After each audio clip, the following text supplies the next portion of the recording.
শাহাবুদ্দিন যেটি 2004 সালে 4 কোটি টাকা যেটিটা নির্মাণ হয়েছিল। আর নির্মাণ হওয়ার পর থেকে এই যেটি কোনো কাজকর্ম করে নেই, কোনো সংস্কারের কাজ করে নাই।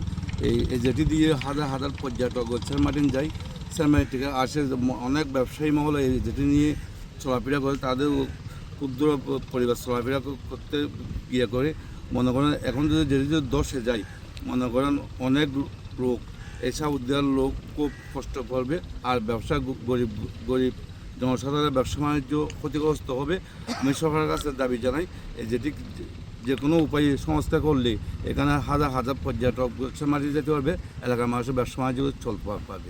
আমাদের শাহাবুদ্বীপের জেটিটা 2006 সাল থেকে উদ্বোধন হওয়ার পর তেমন সংস্কার করা হয়নি। শাহাবুদ্বীপ জেটির রেলিং আর নিচের যে কনস্ট্রাকশন যা আছে খুব ভয়াবহ অবস্থা, ভেঙে গেছে, যে কোনো মুহূর্তে একটা দুর্ঘটনা ঘটতে পারে।